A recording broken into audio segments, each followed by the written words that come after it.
নমস্কার ফ্রেন্ডস, দেশ ও দেশের বাইরে যারা আমার চ্যানেলে ভিডিওটি দেখছেন সবাইকে আমার চ্যানেলে স্বাগত জানাই। আপনাদের সাথে রয়েছে আমি অভিজিৎ। আজকের আমি আলোচনা করব যে বদ্রি পাখির বাচ্চার ভাঁড়ের ভেতরে পাখির বাচ্চার আঠালো পায়খানা হলে আপনাদের কি করা উচিত।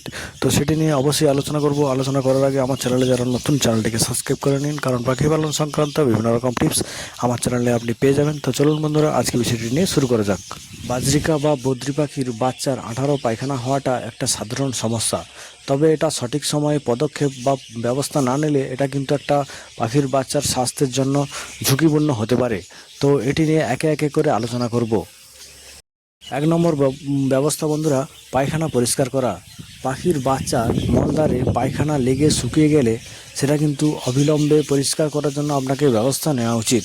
তো হালকা গরম জলে কাপড় ডুবিয়ে হালকা হালকা করে পরিষ্কার করতে হবে। এদের মলদ্বারে যে ময়লা লেগে থাকে সেটাকে কিন্তু হালকা হালকাভাবে ভালো করে মুছে দিতে হবে, যাতে করে পাখির বাচ্চার ক্ষতি না হয়। তো এটা হচ্ছে একটা পদ্ধতি। খেয়াল রাখবেন পরিষ্কার করার সময় বাচ্চার যেন চামড়ার ক্ষতি না হয়, যেন আঘাত না লাগে। আর পরিষ্কার করার পরে জায়গাটি ভালো করে শুকনো কাপড় দিয়ে পরিষ্কার করে দেবেন। যখন জল দিয়ে পরিষ্কার করবেন তারপরে বাচ্চার যাতে ঠান্ডা না লাগে তার জন্য কিন্তু পরিষ্কার শুকনো কাপড় দিয়ে কিন্তু পরিষ্কার করতে হবে। এটা একটা পদ্ধতি। 2 নম্বর বন্ধুরা, খাদ্যাভ্যাস পরিবর্তন। বাচ্চার কিন্তু হজমের প্রবলেম হলে আঠালো পায়খানা শুরু হয়। তো আপনাকে কিন্তু প্রথম ব্যবস্থা নিতে হবে, যেটা হচ্ছে সফট ফুড বন্ধ করা। সফট ফুড বা শাকসবজি বন্ধ করা। যদি বাচ্চাকে ডিম ভাত বা অতিরিক্ত নরম খাবার দেওয়া হয় তা কিছুদিন বন্ধ রাখুন, যাতে করে বাচ্চার পেট খারাপ না হয়, বাচ্চার শরীর ঠিক হয়। তো এটা কিন্তু আপনাকে ব্যবস্থা নিতে হবে। 3 নম্বর বন্ধুরা, সিড মিক্স, যেটা হচ্ছে মা পাখিকে পরিষ্কার বা উন্নত মানের চীনা কাউন খেতে দিন। চীনা কাউন বা সিড মিক্স যেটা পরিষ্কার পরিচ্ছন্ন, যেটা উন্নত মানের, সেটা কিন্তু খেতে দিন। তাহলে কিন্তু বাচ্চার যেটা প্রবলেম হবে না, বাচ্চার হজমের প্রবলেম হবে না। তারপরে বন্ধুরা, শাক সবজি এড়িয়ে চলুন। পাখির পেট ঠিক হওয়া না পর্যন্ত, পাখির শরীর ঠিক না হওয়া পর্যন্ত কলমি শাক বা পালং শাক, এরকম রসালো টাইপের যে শাক থাকে সেগুলো কিন্তু ব্যবহার করবেন না। সেগুলো দিলে কিন্তু পাখির পায়খানা কিন্তু আরও বেশি হবে। সেটা যাতে না হয় সেটাকে কিন্তু আপনাকে নজর রাখতে হবে। 4 নম্বরে রয়েছে বন্ধুরা, পানীয় ও ওষুধ। পাখির যখন পেট খারাপ হবে তখন কিন্তু পাখিকে ইলেকট্রোলাইট জল বা প্রোবায়োটিক ব্যবহার করতে হবে। আপনাকে ইলেকট্রোলাইট জল দেবেন, অথবা যে প্রোবায়োটিক হিসেবে দই জল করে ব্যবহার করতে পারেন, অথবা আপনাকে গ্লুকোজ ব্যবহার করতে হবে, যেটা হচ্ছে পাখির শরীরে ডিহাইড্রেশন প্রবলেমটা সলভ করবে আর পাখির হজম প্রক্রিয়া সঠিক রাখবে। তো এটা কিন্তু আপনারা ট্রাই করতে পারেন। যেটা হচ্ছে গরমকালে অতিরিক্ত পাখিরা গরমে প্রবলেম হয়, তখন কিন্তু আপনাকে গ্লুকন ডি বা গ্লুকোজ এইটা ব্যবহার করতে হবে, জলের সাথে মিশিয়ে দেবেন, তাহলে কিন্তু পাখিরা সুস্থ থাকবে। তারপরে বন্ধুরা, অ্যাপেল ভিনিগার ব্যবহার করা।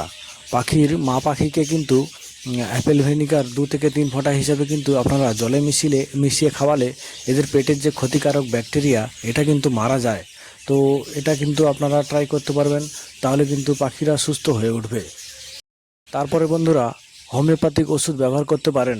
সেটা হলো, আপনারা পাখিদের পেট খারাপ হলে আপনারা নাক্স ভূমিকা বা আর্সেনিকাম অ্যালবাম, এই দুটোর মধ্যে যে কোনো ওষুধ ব্যবহার করতে পারেন জলের সাথে। সেটা হচ্ছে পাখির শরীরে হজম প্রক্রিয়া বা পেট খারাপটাকে ঠিক রাখবে আর ক্ষতিকারক ব্যাকটেরিয়া থেকে মেরে ফেলবে। তো এটা কিন্তু আপনারা ট্রাই করতে পারেন। তারপরে বন্ধুরা রয়েছে তাপমাত্রা বা যেটা টেম্পারেচার মেনটেন। সেটা কিন্তু আপনারা লক্ষ্য রাখবেন যে পাখির ভাঁড়ের বা ব্রিডিং বক্সে যেন স্যাঁতস্যাঁতে না থাকে। স্যাঁতস্যাঁতে থাকলে কিন্তু পাখির প্রবলেমটা আরও বেশি হয়। আপনাদের যদি কোনো ভাঁড় বেশি স্যাঁতস্যাঁতে হয়ে যায় বা ভিজে যায়, তা সেটাকে চেঞ্জ করে শুকনো ভাঁড় আপনাকে লাগাতে হবে। তো আপনাদের বাড়িতে এক্সট্রা করে ভাঁড় রাখতে হবে, যখন যেটা প্রবলেম হবে ওই ভাঁড়টা চেঞ্জ করে ওটা লাগাতে হবে, বাকিটা পরিষ্কার করতে হবে। তো এটা কিন্তু আপনারা করতে পারেন। তারপরে হচ্ছে পরিচ্ছন্নতা। ব্রিডিং বক্সের ভেতরে কোনো কাঠগুঁড়ো বা কোনো জিনিস যেটা দেয়া থাকে পরিষ্কার শুকনো রাখার জন্য, সেটা কিন্তু বেশি নোংরা হয়ে গেলে কিন্তু পরিষ্কার করতে হবে ভাঁড়টা দ্রুততার সঙ্গে পরিষ্কার করলে কিন্তু পাখিগুলো সুস্থ থাকবে। তো এটা কিন্তু আপনাকে খেয়াল রাখতে হবে। যদি দেখেন বাচ্চা ঝিমোচ্ছে, খাবার খাচ্ছে না বা দ্রুত ওজন কমে যাচ্ছে, তখন আপনাকে কি করতে হবে? তখন কিন্তু আপনাকে অভিজ্ঞ ব্রিডারের সঙ্গে কথা বলতে হবে, অথবা একটা অভিজ্ঞ ভেটেরিনারি ডাক্তারের সঙ্গে যোগাযোগ করতে হবে। সেটা কিন্তু দ্রুততার সঙ্গে সলভ করতে হবে, তাহলে কিন্তু আপনার পাখির বাচ্চাগুলো সুস্থ থাকবে আর পাখিগুলোও সুস্থ থাকবে। তো আপনাকে এটা সতর্ক বার্তা হিসাবে চলতে হবে। বন্ধুরা, আশা করি আজকের ভিডিও ভালো লাগলো। চ্যানেলটিকে অতি অবশ্যই সাবস্ক্রাইব করবেন, ভিডিওটিকে শেয়ার করবেন আর লাইক করবেন, কমেন্ট করবেন। কোনো দরকার হলে অবশ্যই কমেন্ট করবেন। যেটা হচ্ছে আপনার ডাউট হচ্ছে, কোনো বুঝতে পারছে না, অবশ্যই ভিডিওতে কমেন্ট করবে, আমি তার সলিউশন অবশ্যই করব।